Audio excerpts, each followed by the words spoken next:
ఈరోజు ఇక్కడ ధర్నా చేయడానికి కారణం ఏమంటే 13వ తేదీ urban rural MLA Daggubati Prasad గారు ఏదైతే ఎన్టీఆర్ గారి పైన అనుచిత వ్యాఖ్యలు చేసినారో దాన్ని ఖండిస్తూ సిఐ గారికి అతనిపైన కేసు నమోదు చేసి చర్యలు తీసుకోవాల్సిందిగా మేము అతనికి డిమాండ్ చేయడం జరిగింది. దీనిపైన టీడీపీ పార్టీ అధిష్టానం కూడా ఈ వ్యాఖ్యలను ఖండించి అతనిపైన చర్యలు తీసుకుంటుందని మేము భావిస్తున్నాం. ఎందుకంటే టీడీపీ వేరు కాదు, ఎన్టీఆర్ వేరు కాదు. టీడీపీ ఎన్టీఆర్ ఒకటే కుటుంబంలో ఉన్నటువంటి చిన్న చిన్న సమస్యల వల్ల ఇలాంటి వాళ్ళు వచ్చి ఈ సమస్యను పెద్దగా చేయడం తప్ప దీనివల్ల ఏమీ లేదు.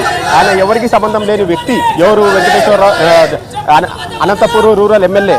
ఆయన ఇటువంటి ఫస్ట్ టైం ఎమ్మెల్యే. ఆయన హైలైట్ కావాలని ఎన్టీఆర్ గారిని టార్గెట్ చేశారు తప్ప ఇది ఏదో ప్రభుత్వం కుట్రనో ఇంకోటో అనేది మేము భావిస్తలేదు. కానీ వెంటనే ఆయనను సస్పెండ్ చేసి దీనికి మాకు ఎన్టీఆర్ అభిమానులు మనోభావాలను కాపాడాల్సిందిగా మేము ప్రభుత్వాన్ని డిమాండ్ చేస్తున్నాం.